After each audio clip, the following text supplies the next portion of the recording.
Hello, my name's Abe, and for the people that know me personally can attest to the fact that whenever I get excited or hype about a subject, topic, or thing, I tend to get very overly passionate, very loud, and overall just very fucking annoying. And that gave me a thought.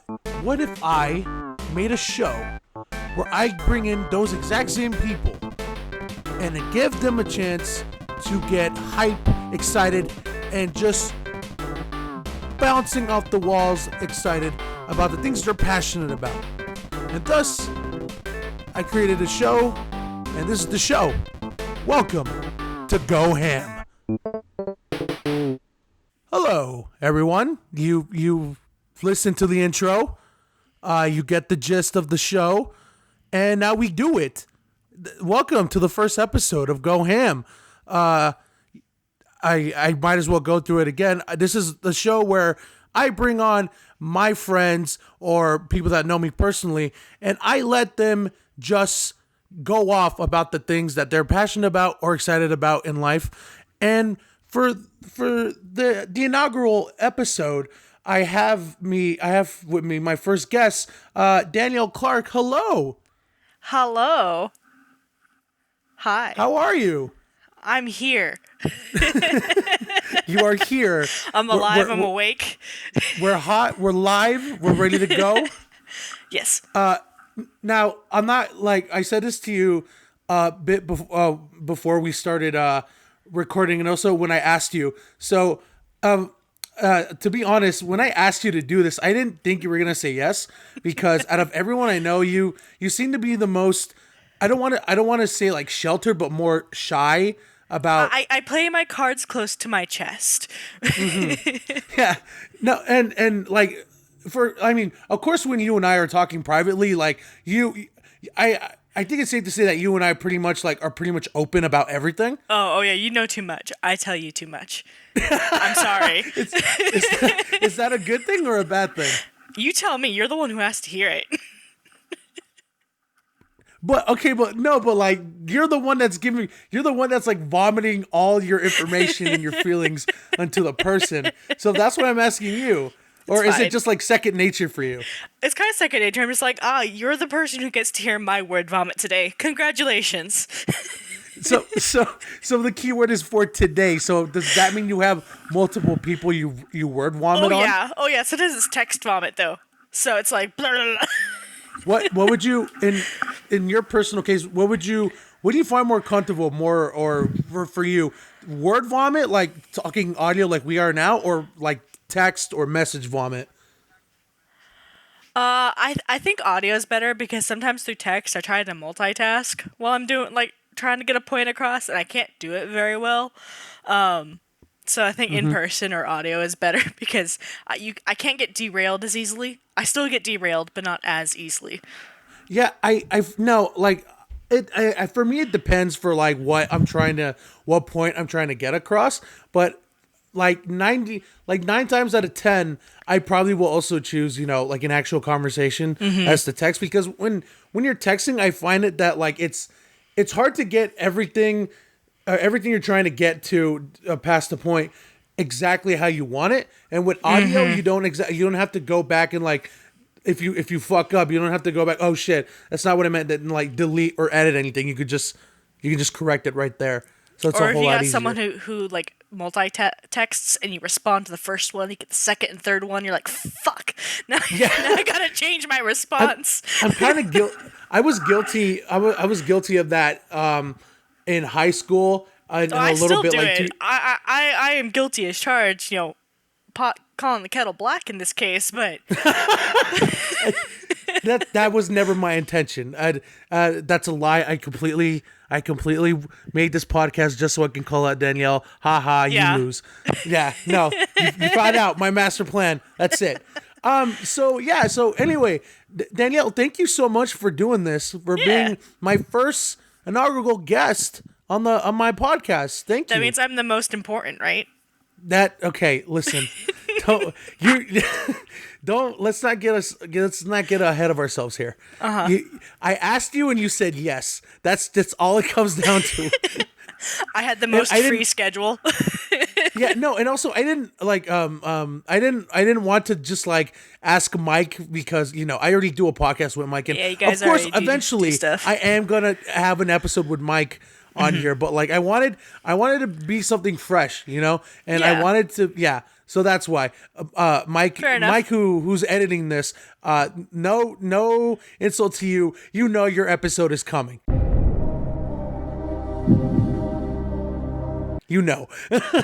And Your time is coming. yes. Oh God. Was that meant to be a double entendre? Maybe. It is me. So.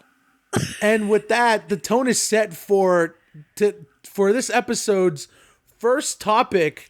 So before we began, I asked Danielle, how's this show's gonna work. Is I'm gonna ask my guests of the episode that I'm doing, what topic they would like to, basically go ham about. And it doesn't have to be anything particular, just something that they are really passionate or really, really excited about. And for this episode, Danielle chose a certain topic that, not surprising, but is going to be very educational for most people, especially for people that know us that aren't exactly into the things that we're into.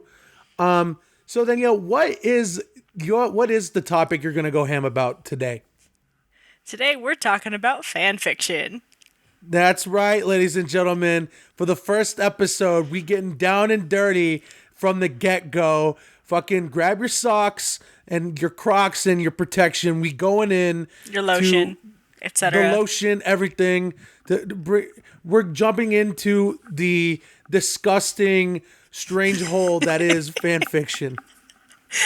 So, am I wrong? No. Yeah, there you go. So, to start this off, first off, I want to ask Danielle, what was your first exposure to fan fiction? What was your first experience with, to the best of your memory? How did you first get introduced to fan fiction? So back in the day, I'd probably say like senior of high school, first year of college before I, dropped off the earth. I was on Tumblr a lot, right? And on Tumblr, you can do like those random ass that says like, do this with this character, write a blurb about this, or something like that, or do the random generator and it tells you to, just like a make-believe scenario, right? And some people would respond to those. And I had seen some fan fiction at that point, read a little bit, but hadn't really like deep dived into it at all. But I was already part of what we call AO3, or Archive of Our Own. It's a fan fiction website that's membership based. It's nice.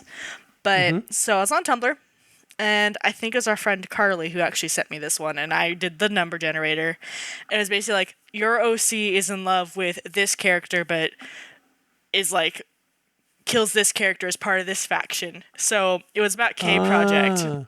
Okay. That's interesting. Yeah, so I wrote like a very short, maybe 2,000 word little fan fiction about my original character. 2,000 words is That's short? short for me.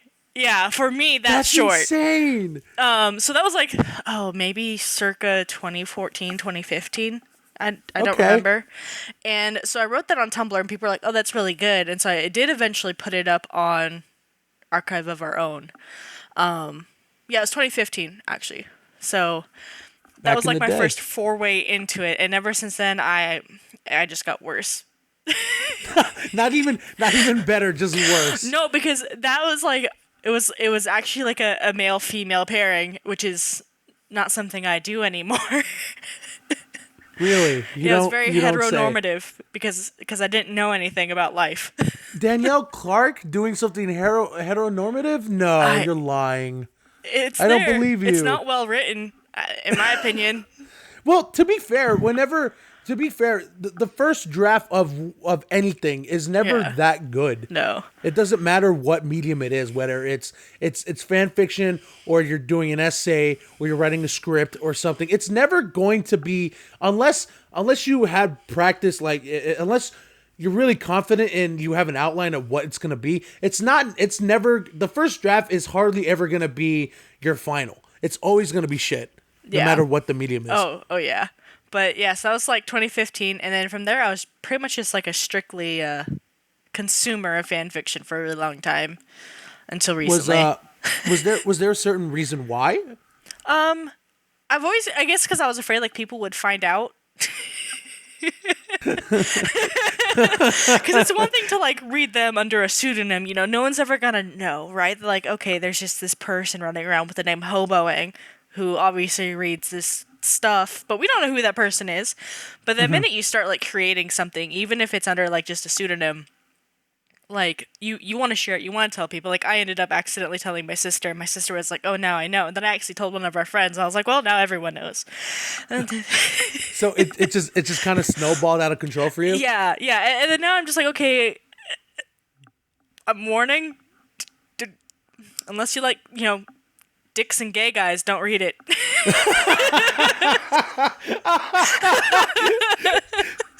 So did anyone that eventually found out about it, like your sister or any of our mutual friends, did anyone ever follow back up on you, like, hey, I read the thing, or no? Or did The only person I know is, I think Dean says he has my profile on our cover of our own saved, but but I think it's just for like reference purposes. But no one's ever come back to me and be like, oh, I read your thing. I'm like, oh, thank God. Like no one's done that yet. I hope they don't. Keyword yet. It'd be like watching your own YouTube video if you had YouTube videos. Don't tell me you read it. Just read it and leave an anonymous comment or something. That's fine. You know, you're not. That leads me to another question. How do you take constructive criticism? I take it very well. I'd prefer someone to be like, oh, this could have gone better, because, like, I'm writing about, like, I'm a girl, right? And I'm writing about gay dudes. Yeah. There's gonna be some things I just don't know. I just can't experience. So like constructive criticism in that sense, I do appreciate. But there's some where they're like, you put 5,000K instead of just 5K, like talking about like 5,000 words or something like that. Yeah. And it's like, okay, I went back and fixed it, but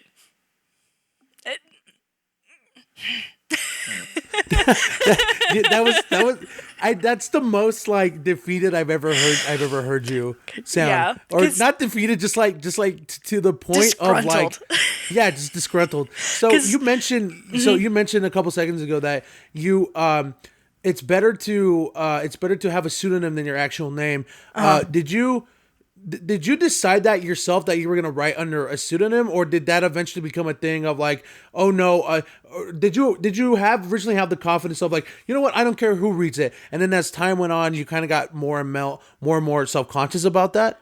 So I guess like off the bat, because I was already on Tumblr under the name that I use, Hoboing, and at that point I kind of owned it. I was like, yo, this is like, here's my Tumblr blog, here's like my side blog for, you know, my feature fix, and like everything's named the same. Whoop-de-doo. So you could kind of make the interconnection, but still nothing really had my real name on it. Nothing still does. Mainly because it's fan fiction. It's kind of the culture there. Like, you don't slap on, yes, here's my name, here's what I do. Because, like, what if you want to write professionally someday and someone searches your name as all like, you wrote gay porn. It's just on the smut, side. as far as the eye can see. Is that all the my initial? stuff is interconnected now, like under the same pseudonym at least. Is that the initial fear that of like eventually if you start to progress and want to actually chase a real paying job, that eventually your hobby, or in this case your kink, would be found out and you'll get judged for it? A little bit, and I think a lot of it's just also just real life recognition in general.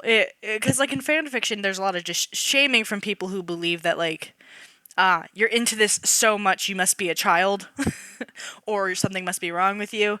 You see like with anime a lot too, where like if you like anime, they're like, oh, definitely. So like my brother's wedding, one of his groomsmen was like, how old are you, when he found out I liked anime, because I think he thought I was 17 because I was drinking a cocktail, and he's like, should you be drinking? I looked at him, I was like, I'm 25, and he had this look because he was also 25, and he was like, I don't. He had that sense of like, I don't believe you. When worlds collide. Yeah, so so I guess it's like you don't want people in real life, like your family and people you know, who are going to take it the wrong way to find out, because then there's that, like, they might read it and have bad intentions, because it's one thing to have people in the same fandom or the same groups read it and enjoy it or give you constructive criticism, but if someone outside the group who is doing it not to like enjoy it, not to even understand why you enjoy doing this or reading this, just to strictly criticize you for your hobby, no thanks. No, yeah, I definitely get that. So back to your pseudonym, hoboing. Is that something you kind of threw together, or is there meaning behind that, or did you? It's a little bit of both, because I made my Tumblr like at the end of senior year of high school, and like that was a rough time for me, but like I was a big old mooch at that time. So I can concur with that 100%. Like, other people's parents were basically taking care of me for a while there, and that kind of continued in college a little bit. So I was like, oh, I'm a hobo. And I was like, what's the act of being a hobo? I was like, oh, hoboing. So, and I've just carried it with me ever since, because it's funny and unique and it works. Would you say that the name, now that you're kind of more like it's been a long time since you first conceived that alias. Do you think it still kind of fits you, or do you think of like has it ever entered your mind the idea of like changing it, or are you just stuck with it? I mean, I love it. I went through a phase where I was like, oh god, I hate this. But I've recently come back to it. It's like, oh no, I really do like it because it's unique. And like kind of you can shorten it just to hobo. So like other people on Discord will call me hobo, and I feel like that fits me because I'm still a bit of a trash panda. But like I've got like different gamer tags I've tried to try out, and nothing like it all just feels kind of just unoriginal and just kind of like, oh, I threw this together because it's funny, haha. But hoboing is just like, that was me in that moment in time, and it still resonates with me, so we're just gonna stick with it. Oh yeah, I get that 100%. When I first came up with my first ever screen name, when I first made my YouTube channel, back in fucking junior high, I was thinking of a screen name, and I think you know this, and well, not the story, but my name, and some people know that my original screen name, or it's still on my YouTube, but I plan to change it. But my original screen name for a lot of things was Psychic117. Oh, and I made you change your Twitter handle. Yeah, so we'll get to that. So yeah, Danielle is the reason why. Danielle is like 50% of the reason why I changed my name. So okay, so the screen name Psychic117 came from I was in junior high, and it came from two of my favorite things. One of them is obvious. One of them might not be as obvious. Of course, the number 117 is a reference to Halo. It's Master Chief's call sign, Spartan 117, and that was when I was so deep into Halo, and I was so into it. So I'm like, yeah, I'm gonna use this as a number. And the reason why I use Psychic is because around that time is when I started getting into my favorite TV show at that time. It still is one of my favorite TV shows. I don't know if you heard of it. It's a TV show called Psych. No, I haven't heard of it. Yeah, it's a really hilarious comedy, like crime drama. It's about a guy who pretends to be a psychic so he can get jobs with the Santa Barbara Police Department to work as a consultant, but he fakes being a psychic. But instead, he's just very, very observant, as opposed to the normal human being. And yeah, he does the whole thing. He puts his fingers up to his forehead and he pretends to get visions, and it's hilarious. The show's good. So that's where the original name come from. That's just sort of stuck because, like, yeah, I love Halo and I like Psych, and I put these two things together, and that sort of became my identity online for a bunch of things. For YouTube, for Twitter, for Instagram, for Snapchat, for a lot of things. I never used it for Xbox because I wanted to. I think when I first created my Xbox gamer tag, I was really lazy, and I never actually made my gamer tag. I sort of did the thing where they chose one for you, and I clicked the button one time, and I got my old one, Click Brute 4, and that stuck forever. And I just pressed, all right, cool, I'm Click Brute, whatever. And then I want to say about a year and a half ago, I was thinking about changing it because I didn't think that for myself, I thought that like, hey, this isn't me anymore. I still like Halo and I still like Sight, but they're not really my identity, Yeah. Like I've sort of grown up from that, and I'm still gonna love those things from the bottom of my heart. But I just thought, hey, I should change this up. And then I was just looking for a time to actually do it and actually coming up with a good one. And I had a few good ones like kind of mixing in my head until it came to the day where like I was on Twitter and I was shit posting to Danielle, and then she messaged me. Did you DM me personally? You're like, you need to change your name because all these fake psychic bots on Twitter keep liking my posts and following me. And then it's funny because you're not the only person that's happened to. I've also Monty's also got him, and so is Sanders, and so yeah. And then I'm like, okay, yeah, it's time. So It was time. So I came up with the name Basement King. Well, I didn't come up with it. It's a term that I've known exists for years, and I've always liked it because of how gritty and trashy and how like stupid and shitposting it sounds like. And it's the meaning of like do you know the meaning of Basement King? Not really. I just saw it happening around us often and frequently, and I was like, okay, shit posters. So yeah, I guess. so a basement king is a person. It's technically it's a fighting game term. A basement king is a person who is really good at fighting games in their inner circle or their friend circle, but they cannot hold their own outside of a friend tourney. Like as soon as you toss them into a real tournament or a real situation, they suck. They're awful. So they're only a king in the basement. So I always love that. And That's great. I never specifically make it stick for fighting games. I always used it for everything, whether we were playing a board game or Jackbox or whatever we were doing. I would always call people Basement Kings because like let's be honest, for our friend group, we're good, but we're not that good. You stick us into the outside world, and ooh boy, none of us are great.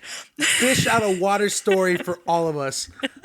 So yeah, I agree that a screen name is a very good point. It doesn't matter what medium you're going into, but especially fan fiction. If you want to keep your anonymity and also come up with a new identity for yourself, then yeah that works. So Danielle, so that was like your early sort of days of doing it. You also mentioned you are also still a writer of fan fiction to this day. Yeah, I picked that back up last year, I guess, is when I started writing again. If any of my readers listen to this, I'm so sorry because I haven't written in months. COVID's a bitch. That's all I have to say. You're neglecting your fans and your readers. How and they're dare so you? sweet. They've all messaged me several times, be like, "Oh, take your time." They're all very sweet. They're all very understanding. But yeah, so I've got 2 live fics, 2 that I'm currently writing. I don't have anything new completed, and then I've got several that are just in my computer festering away. Just like rotting away in the basement. Yeah, like, yeah. Feed me. So the ones that are live, one is a My Hero Academia and one is a Harry Potter fan fiction. And then I've got another Harry Potter fan fiction running in the background that I've slowly typed away at, and a Attack on Titan. All right. So what is it about those 3 franchises in general that kind of draws you to them? Well, so for My Hero Academia, it is like, I guess it's like, part of it's the male to female ratio, right? Like, as someone who writes gay fanfic, like that is my trope. Hello. There's a lot of fodder. There's a lot to work with. I also tend to go for like the angsty sad stuff, like give me your cinnamon roll because I'm going to break them and make them cry. And I know a lot of people that would hate someone like that. A lot of people hate people like you. Yeah, I'm not a fluff writer. I'm an angst writer. You get a little bit of fluff here and there to like, contrast a little bit. Like my main fic is called Prince Omega.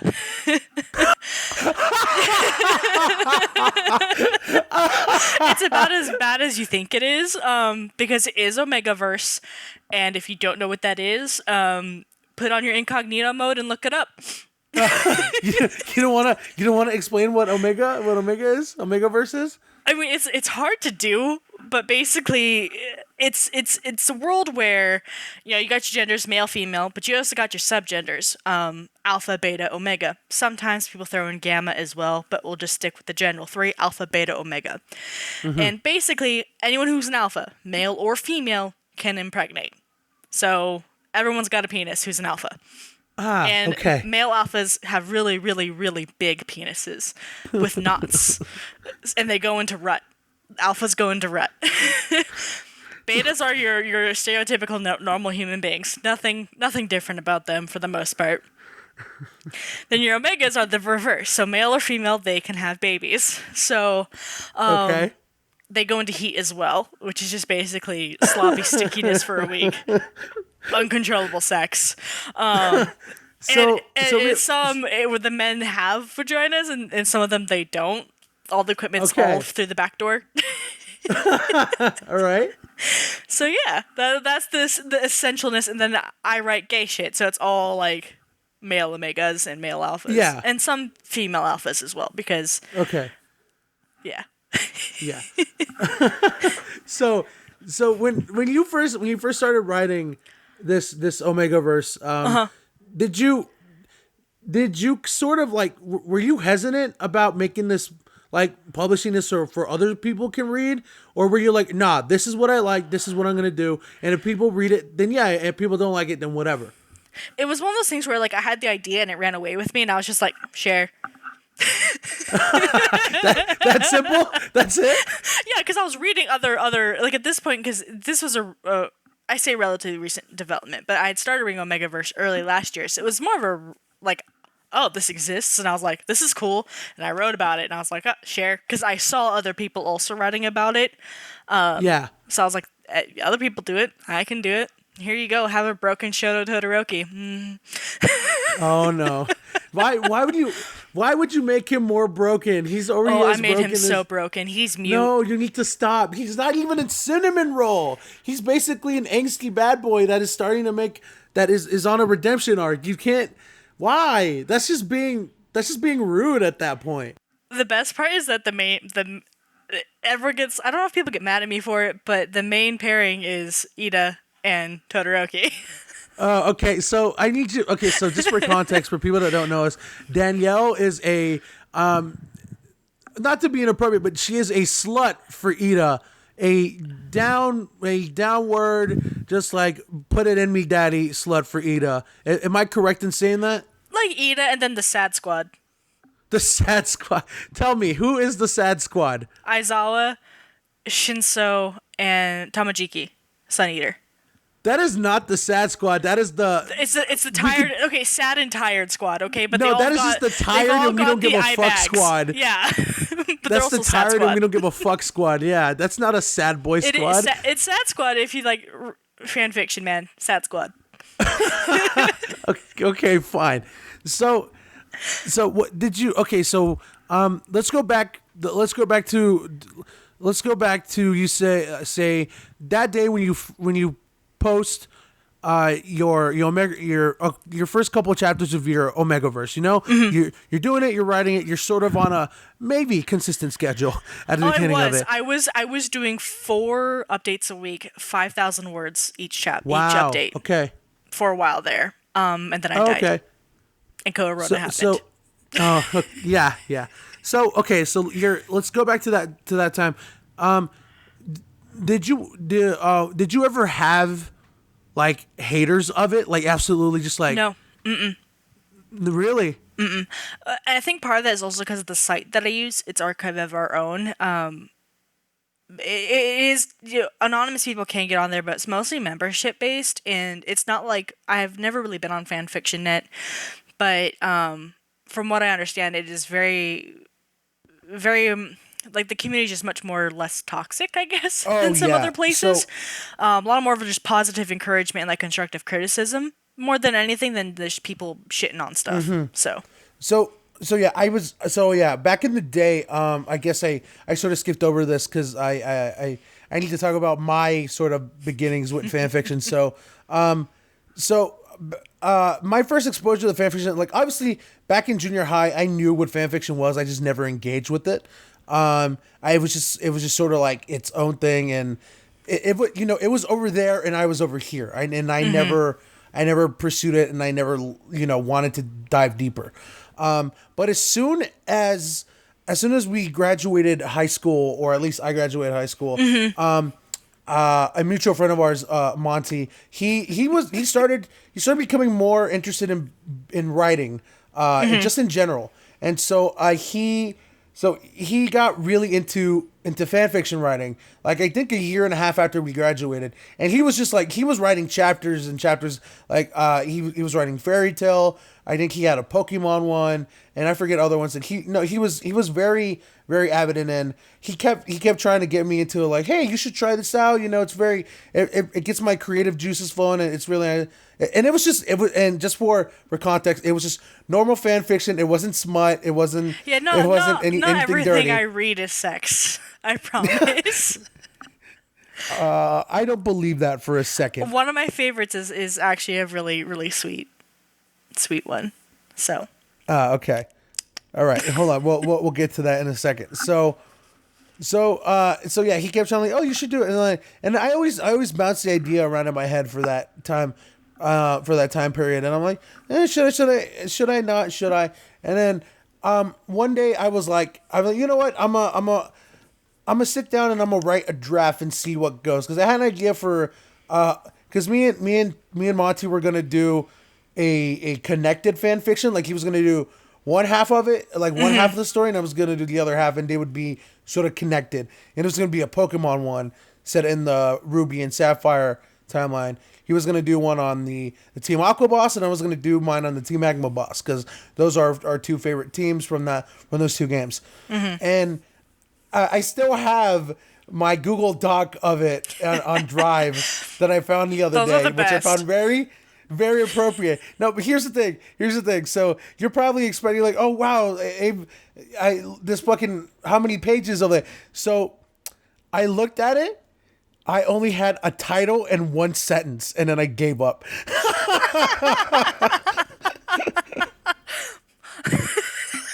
That's as motivated as 2015 You tried. You tried, man. I tried. That's all.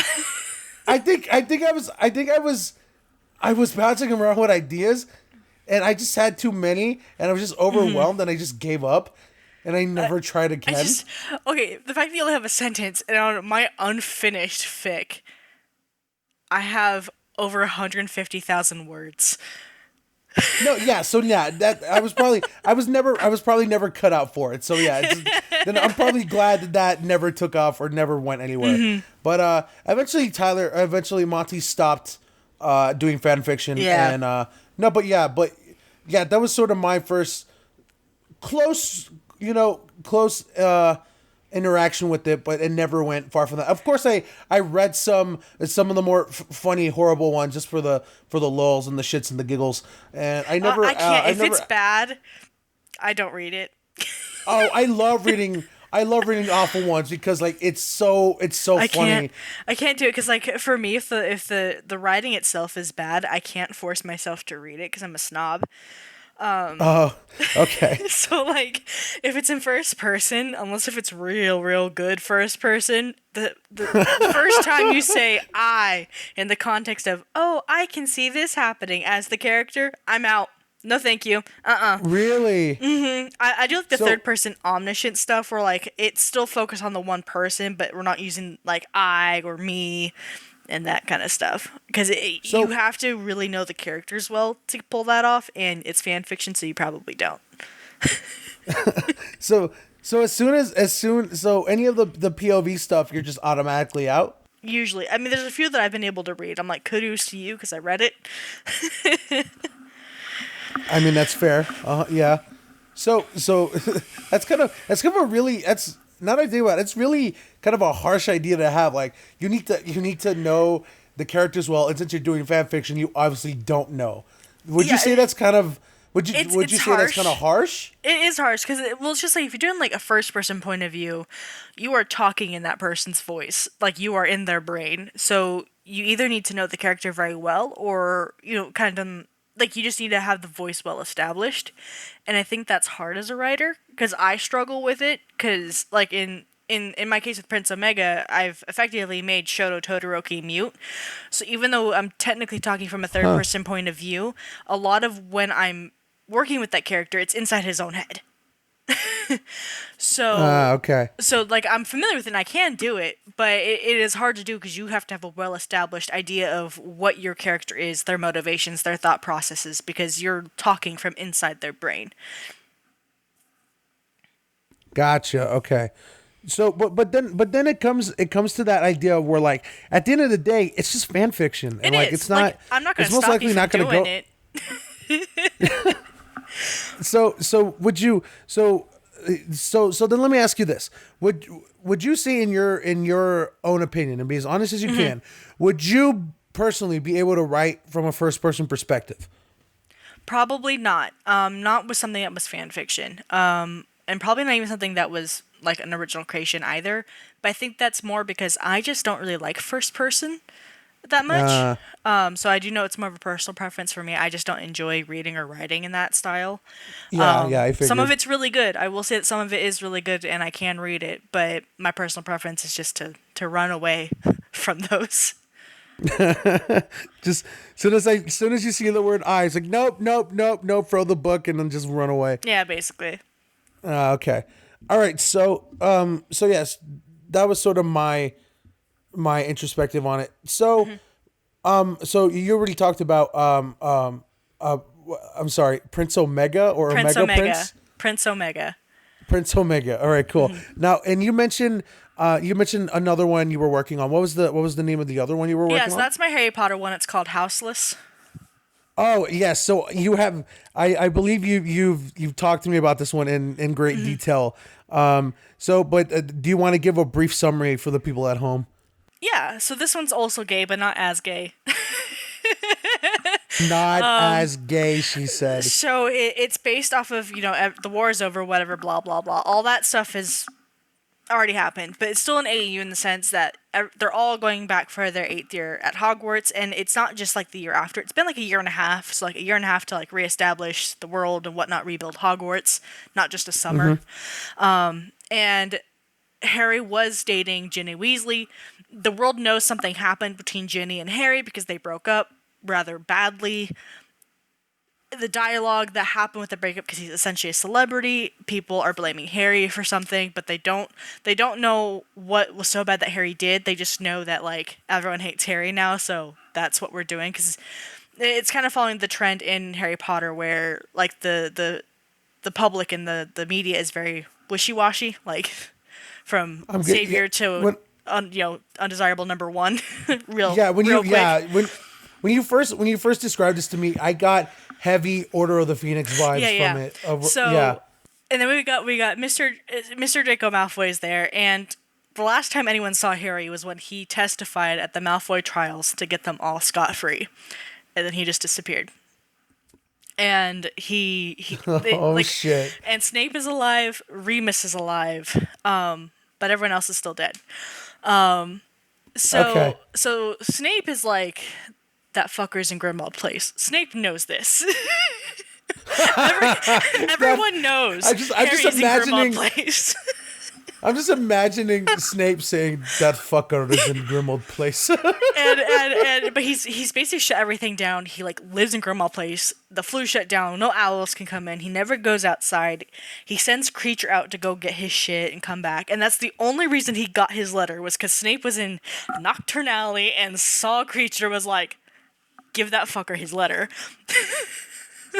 That's the one detail I really like. I love that in your world, Harry uses Creature, because in the books and in the movies they never really explored Creature. Well, more in the books. They didn't. More like, of course they explored him a bit in the books, but in the movies never. You just kind of know that like he shares ideology of the Malfoys over like all these Muggles and Well, blah yeah, of blah like the blah. old black family, yeah. But Yeah, like, yeah, so like Creature has gone through like a transformation. Harry is his master. He loves Harry, as much as like a house elf can. But yeah, the gist of it is like Harry ends up going back to Hogwarts. Draco goes back to Hogwarts. Ron and Hermione go back to. Everyone's back at Hogwarts except for Vincent, who oh, died. Right? yeah. Except for Jesus the people. Except Christ. for the people who died in like the battle and stuff.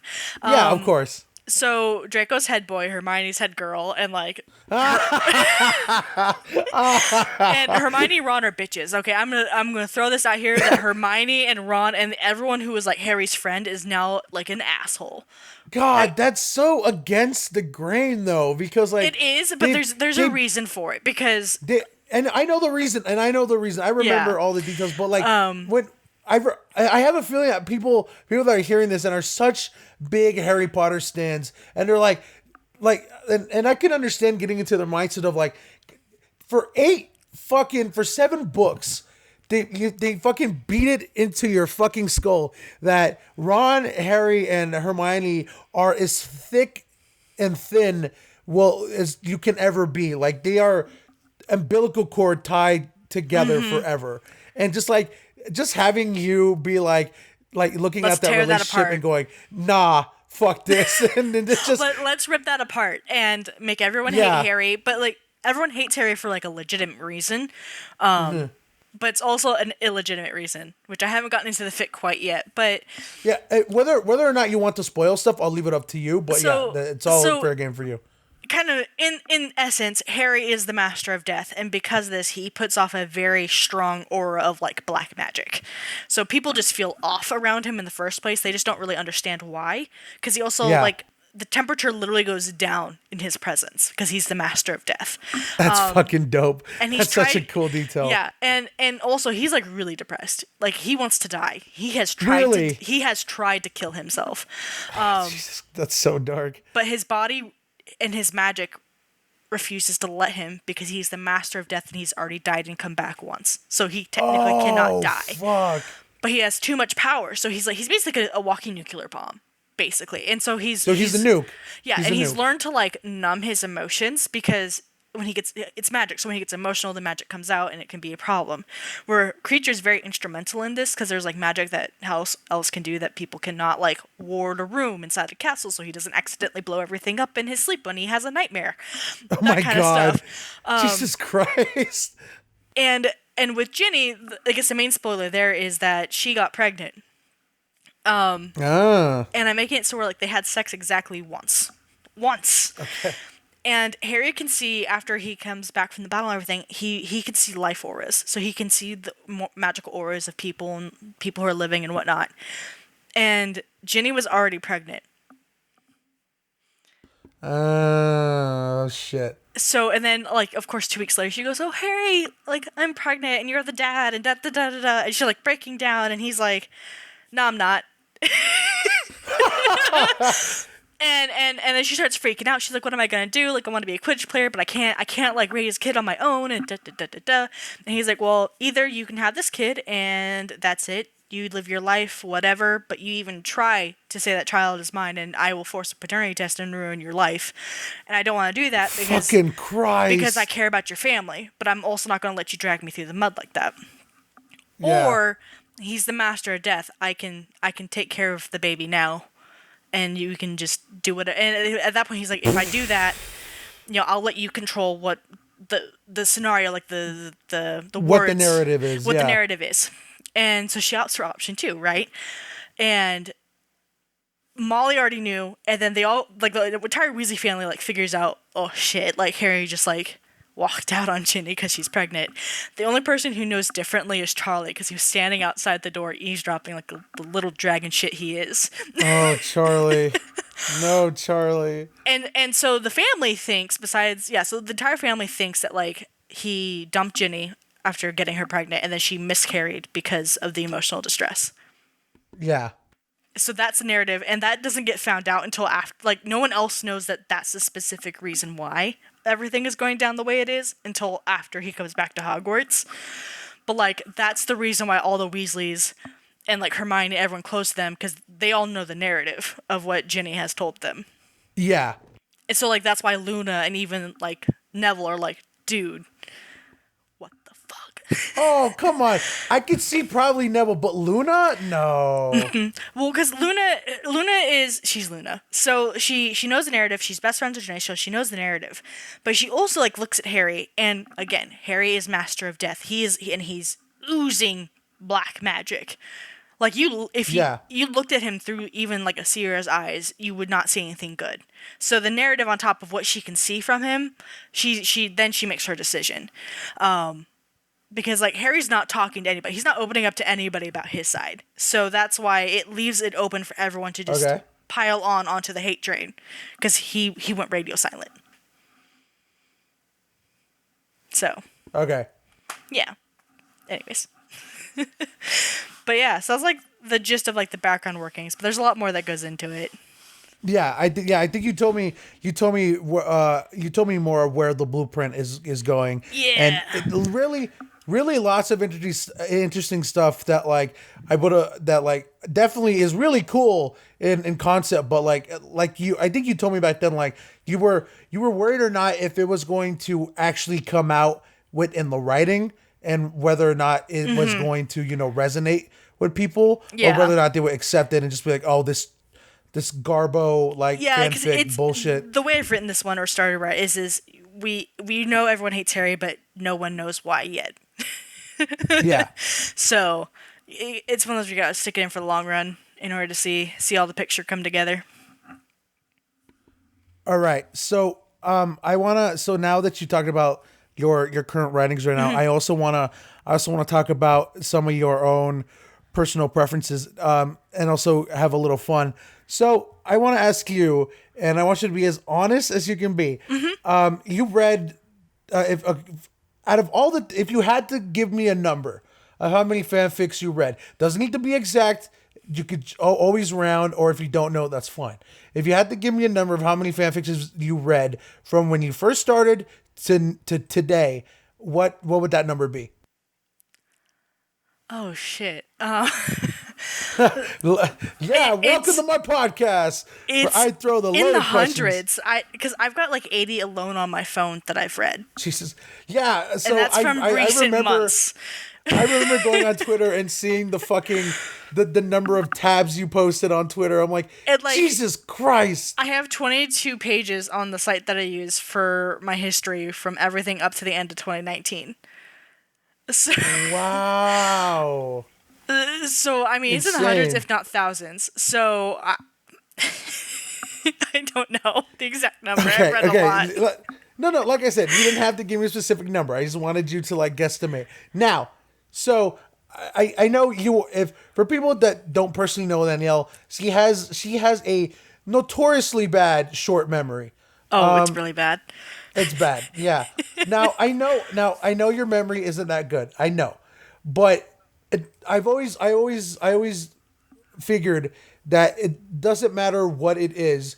If something is really good or really bad, it sticks in your head. Or if it makes an impression good enough or bad enough, you never forget it. So now I want to implement that ideology and ask you, what is probably the worst fan fiction you've ever read? Oh. Okay. Oh, jeez. If you can only remember bits and pieces, that's fine. We don't need story details. If you can just give a brief summary, that's fine. I mean, so God, they all blur together. But I guess No, because think about the absolute the one that just left a sour taste in your mouth, whether it be the story is shit or the writing is atrocious. So it wasn't so I'm not gonna go into a lot of detail because it could be triggering. But basically, it was a My Hero Academia one, and I thought it was gonna turn out where Bakugo gets kidnapped and just more shit goes down than intended. Yeah. And it turned real dark real fast, and they wrote sexual assault on a minor in detail. Oh, what the fuck? Yeah, and I had to stop reading it because it Isn't was that against the rules? Isn't that against the rules in some sites? no, not for this one because it's just an arc. It's like it's run by archivers, so it's not the content's not Oh, really monitored, but like the damn. yeah. So and like they put the warnings and everything in there, but like I didn't realize it was gonna be like in detail, because Yeah. So yeah, so yeah. that one I So was like, so it was did bad. you finish the chapter, or as soon as it No, got to I that had to point you're like, stop. no? I had to stop. I tried to Yeah. like get past it, and but it like they wrote it in such a way where like they kept going back to it in like flashbacks. Oh fuck! Why? Yeah, so I had to set it aside because it had like the foundations of a good fic. The writing was good, the idea was good. Like they could have just skipped the in detail bullshit and been like, it happened, but we don't need to try to get off on it. Yeah. It's if you oh god that's Yeah. really disturbing. Like I get it. You want to like if I want to put myself in the perspective of the writer where like you want it to be very polarizing and very raw, but Well, at the same time I want to believe that there is a line that you don't cross. Yeah, And and like I know a lot of people use fan fiction as like a form of self therapy as well. Like these are things that have happened to them, and that's why they write about no, it. yeah, absolutely. But And I can see that. that was Yeah. too much. I was like, okay. I've read a Yeah, lot of no. nasty stuff in my life, but I draw the line at that. No, yeah, I completely agree. No, yeah, I believe like so I'm if a writer or if a creator of content wants to tell a story and they want to tell it in the most raw like sort of way possible, you can do that. Just be within your limits, or at least know your audience and know that like hey, maybe not everyone is going to be into this. Like Yeah. have the foresight of just having common sense and be like Yeah. maybe going into as much detail as I did like is that. not. Those we don't need micro details on something like that. Yeah, you could have made it as vague and still have Gotten your the point across. Yeah. Yes. You didn't need to you didn't need to tell us how the whole sausage is made. Just, Yeah, just give exactly. us the outline. Yeah. No, just I give us a agree. basic outline and we can put two and two together. But yeah, no, I fully agree. That's bad. Okay, now, I know this is going to be even a harder question for you. What is the best fan fiction, in your opinion, the best fan fiction you've ever read? So there's a lot, but one that I recently reread. So I read it Yeah, once and I read it again. one that just sticks out to you, yeah. It's called Lessons Learned. Okay. It's by Sif Rose on Archive of Our Own. It's also best known as Best Genist Acquires a Son.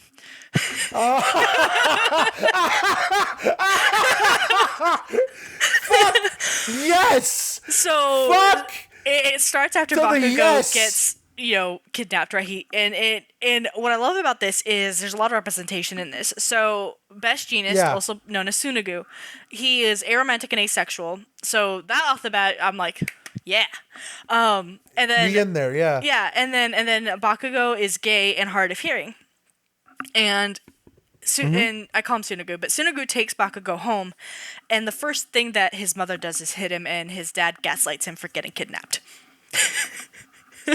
Yeah. And Best Genius is just like, oh fuck that, no. So he takes him into protective custody, and there's like a group chat between like Best Genius and a bunch of other pro heroes like Gang Orca, Aizawa, Mike, and Hawks. Hawks is in there. Hold on. First off, what a fucking crew. What a group text. Yeah. that is. Gang Orca is best uncle. Anyways. And he's like, so how do I kidnap a kid legally? No! Context, my boy. Context. And then you like can't no one just even say that. like the whole like UA crews there like Snipe is just like and then Hawks is just like, and when they find out what's happened to Bakugo, Hawks is just like, I got some vigilantes who'd be up for murder. Oh God. Like it's just really good, and it breaks down a lot of just like identity issues, and like really breaking down like Bakugo's personality and like why he is the way that he is, because I feel like that's something we miss in My Hero Academia, because basically like he's abused, he's hard of hearing, and like he's gay. And his parents like hate everything about him. Like they restrict his access to his hearing aids. They like, and then because like his parents end up being kind of famous like fashion designers or something like that. And basically she goes on an interview and outs him publicly on TV. Fuck. And stuff like that. And it's all about them like rallying behind Bakugo and being like, fuck shit up. Like, fuck shit. But it's really wholesome and nice, and I've read it 2 or 3 times through. And it's one of my favorites. Completed? So it's completed, or yeah, it's completed. Wow! Okay. Yeah, it's got several fics attached to it, because it's like a multi-fic thing. But yeah, it's really multi-fic. Good. That's the word I was gonna use earlier. My bad. The first one's called Lessons Learned, and it's really good. I like it a lot. I'm a sucker for like adopted kid fics. Yeah. I'm a sucker. I wish it was officially named Best Genius Acquires a Son. Well, that's amazing. That was one of the tags at least. Hold on, let me look it up real quick. Yeah, no, but that's as soon as you said that, I automatically had an outline of the story in my head, and it went not almost exactly, but like close to the point of where I could put it in my head. Yeah. No, but that's amazing. So the entire the works together is called Best Genius Acquires a Son, but the first fic is called Lessons Learned. That's funny. Yes, it's good. All right. So like I said, I don't particularly read fan fictions. I'm not into that. That's just not what I do, or what it would interest me. But like I said, I am a fan of just reading trashy, awful, horrible fan fictions. You would just be. For the shits and the giggles. So I can't really say if I have any favorites, but I do have some of my own personal favorites of just the absolute trash that I've read. And I want to list some of that I read. If you have some, feel free to jump in. You still there?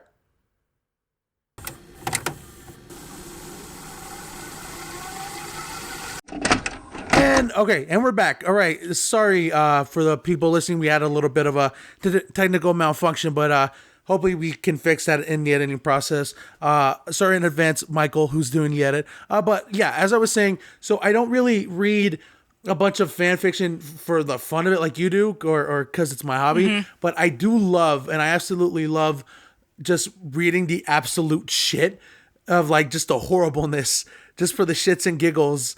And I have a few here that I've read in the years past. And if you have some of your own, feel free to jump in. But it's not a lot. I just have like 2 or 3 that stuck out at me that are notoriously. That are notoriously bad amongst not just fan fiction people, but like internet people. So, the first one that is you might have heard of, and I know one that is notorious. It's called My Immortal. I've heard of it, but I've never actually read it. So it started as a Harry Potter fanfic. And it sort of went off the rails. If I remember correctly, it started as a Draco Harry fanfic. Yeah. So, and so, but it sort of it went off the rails, and it got so bad. And I remember it got really ludicrous and just like over sexually, just like nonsense. It was if 50 Shades of Grey went crazy before 50 Shades of Grey. It was so as of I'm on the wiki right now, and it was regarded as the worst fan fiction ever written. Oh Lord. So yeah, and it was criticized. It says here, heavily criticized for its OOC canon. Do you know what that means? Because I don't. Out of character. OOC stands for out of character. So it's when you take a character and make them like way not themselves. Okay, yeah. And then OC canon characters it's explicit spelling and grammar errors. I do remember that. Literally, there's so many errors, and it's oh god, that sigh was so genuine. So like, the only time I excuse like grammatical errors is if like the writer lets us know ahead of time that English is like not their primary or first language, because then I can go into it with open mind and be like, okay, like this is their second or third language, I can excuse that.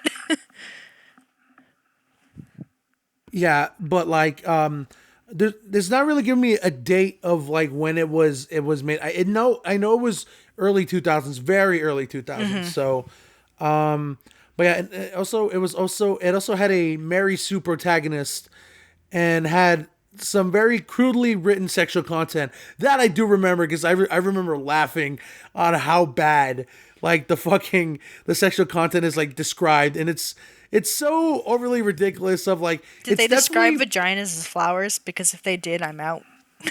I don't remember specifically, but I'm pretty sure it's on the same level of that as a like. It was cheesy to the point of just like cringy, where they tried too much to be like romantic. You're either smut or you're fluff. Pick one.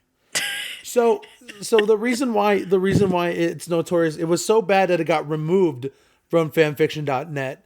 And it had a lot of parodies. A lot of stuff got removed from fanfiction.net. Yeah. A lot of people got moved over to Archive of Our Own because of that. So. Oh yeah, I forgot. Yeah. And then I didn't know this. This article says that on August 2nd of 2010, the story was revived by someone called Jaded Dolphin. That's insane. The fact that it got brought back. But no, I definitely remember when My Immortal hit the scene, and it set the early internet on fire of how bad it was. And I remember this thing being passed around in Google Docs and just like message boards and early Reddit of like, oh, look, check out this cringy shit. And I remember reading it, and yeah. And another one that I remember reading of, just because I got back when I was way into Reddit, this got into the threads, a fanfiction called, hold on, let me get this right. Salivation. What's it about? Are you ready for this? I'm ready. So, it is a SpongeBob SquarePants fanfiction. Oh no. Oh no. I am not gonna say who it's written by, because the username includes a very offensive term. But yeah, That's how you know. The user got banned. Hold on, wait for it. The user got banned from fanfiction.net, and the story was notorious for being really racist and homophobic. And we it don't was do really homophobia explicit. in this house. Yeah, no, I agree. And it wasn't like, oh, look how funny this is. It's like, look how fucking awful this is. And it's just like, it was shock value for the point of shock value. Like, let's take something. It was basically, yeah, no, I know, I understand. I understand. It's like the opposite of what I feel like fanfic is intended for. And ugh.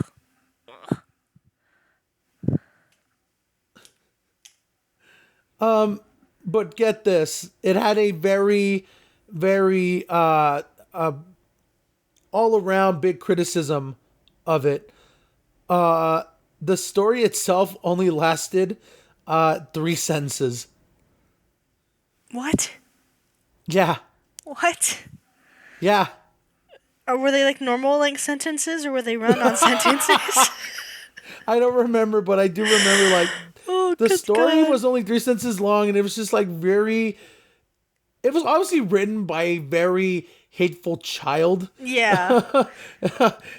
And that just wanted to get shock value. Like, let me take something as innocent as SpongeBob and then just put all this racist and homophobic stuff on it and just go ham and see people get mad and the tears and yeah, it's fucking it's weird. That's so dumb.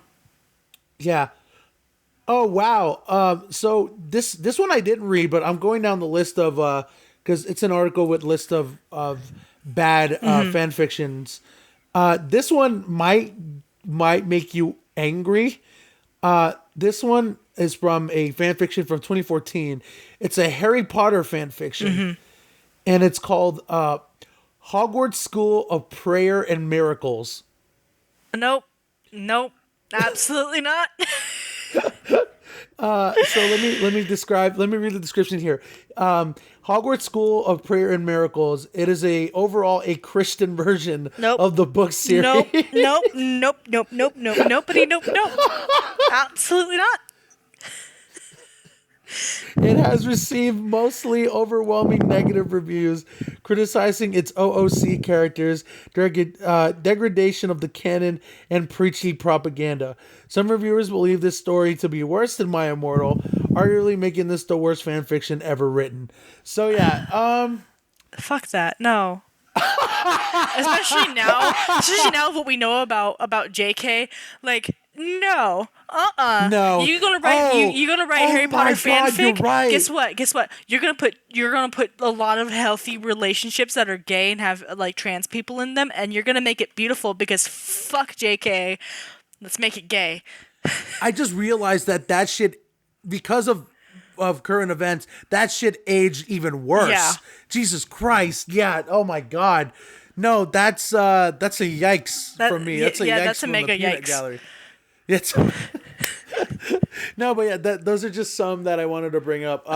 Do you have some? I know you already talked about the worst one you've ever read, but like, do you have some that just got on your nerves? You know, because of like, for a number of problems. It could be like, for example, like spelling or grammatical errors, or like they just didn't get the characters of the story, or they just wanted to go for shock value. There's been a couple. I don't know their like names. But there's been a couple where like it'll start off really good, and then like halfway through you start seeing like the grammar errors come through, and it's like, what happened?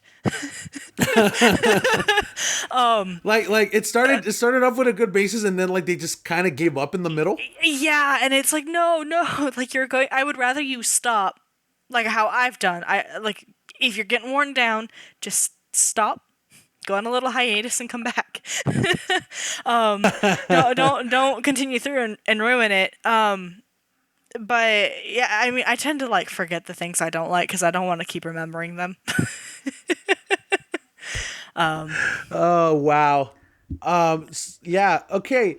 So when it comes to writing fan fiction, if you were to give your own unsolicited advice of writing fan fiction, what would be the one piece of advice that you would give people, like just your own personal advice that's helped you with writing fan fiction, or maybe just writing in general? What's the one piece of advice you would give people? So I guess I technically have two pieces of advice. One is, go ahead. If you need to take the break, take the break. Agreed. Absolutely take the agreed. break. Don't shovel on because you're not going to be happy with the work. This is the reason why I'm on a hiatus, because I was trying to shovel on, and I'm really not happy with my last few chapters. So which is why I've just kind of stopped for a while. Second one is, I need to practice what I preach, but write ahead.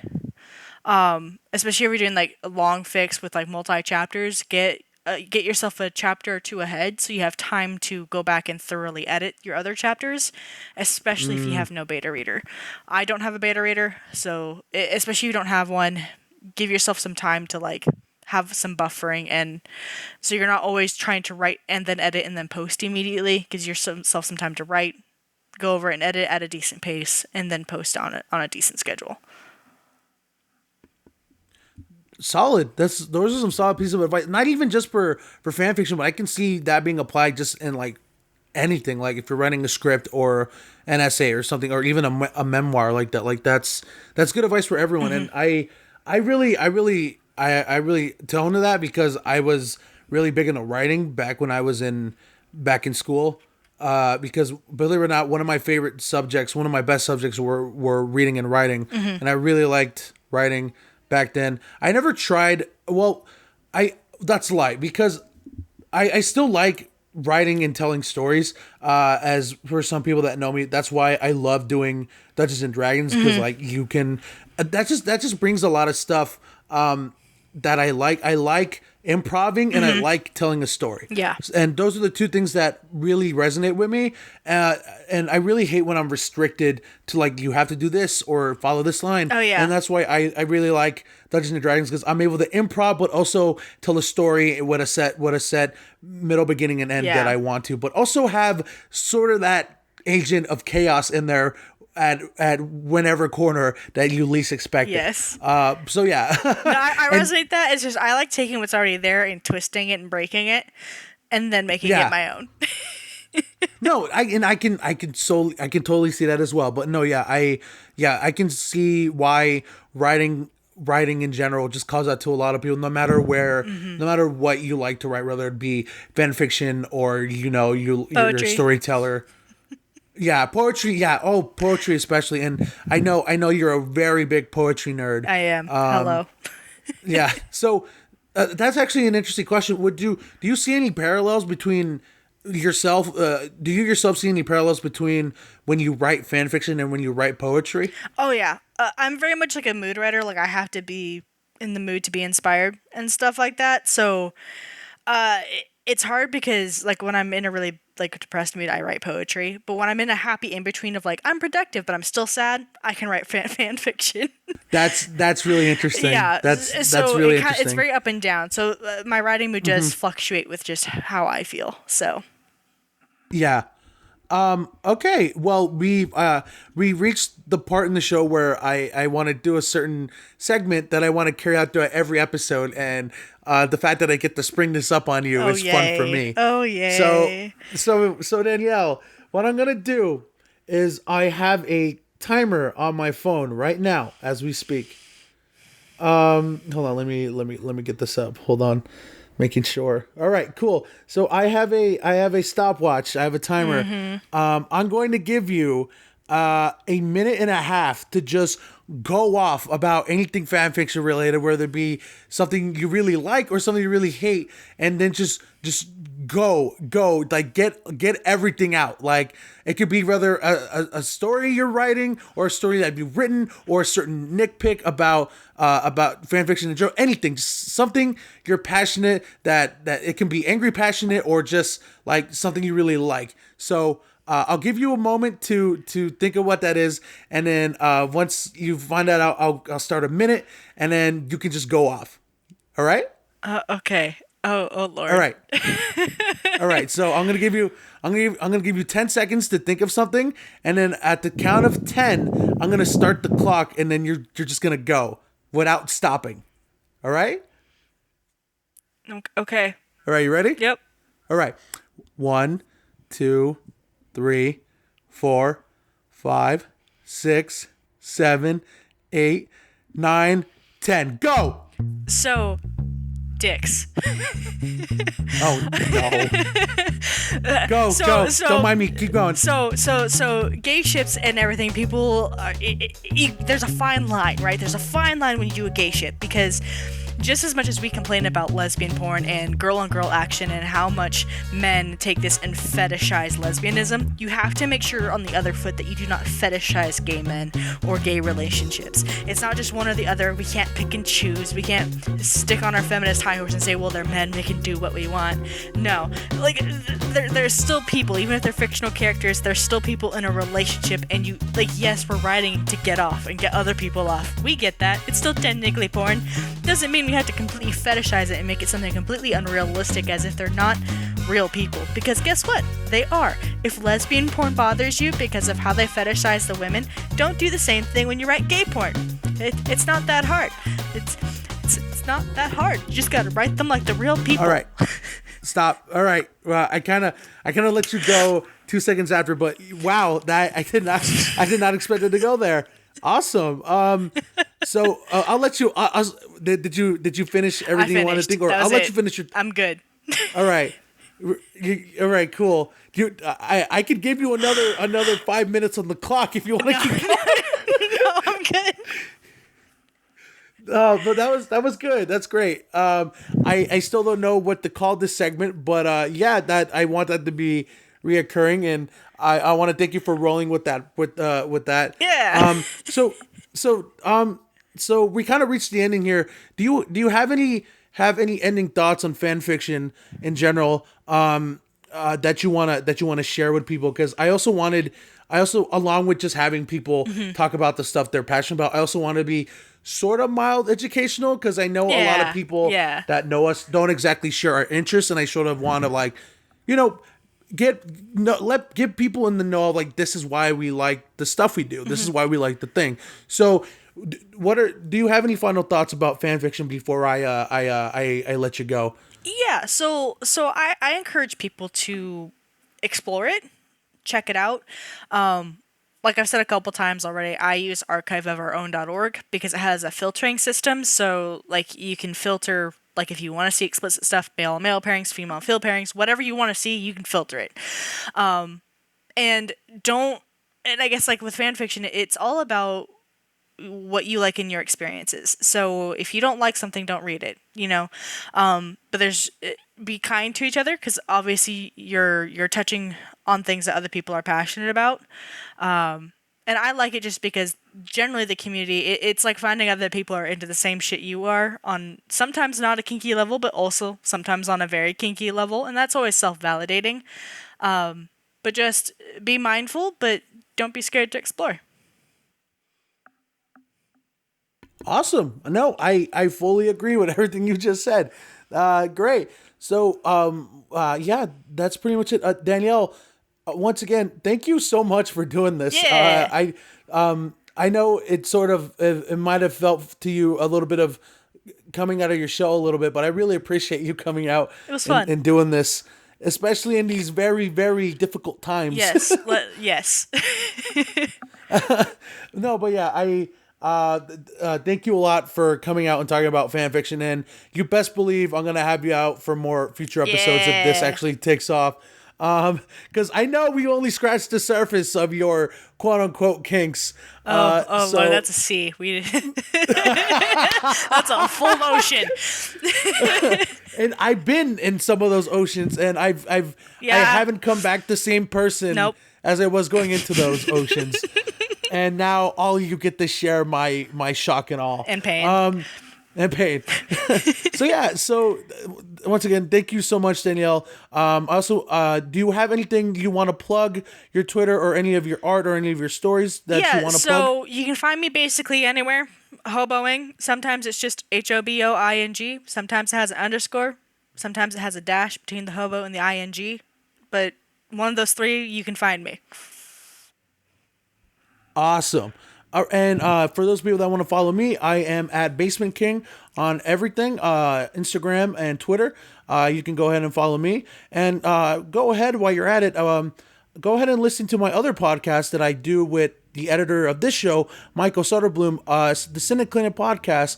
If you like nerd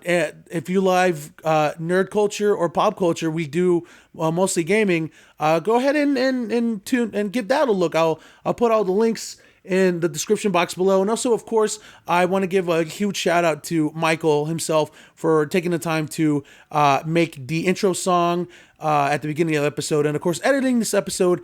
And just like, this wouldn't be possible without him. I want to give him a big shout out. I'm gonna put the link to his Twitter and his YouTube channel. Check out all his shit, please.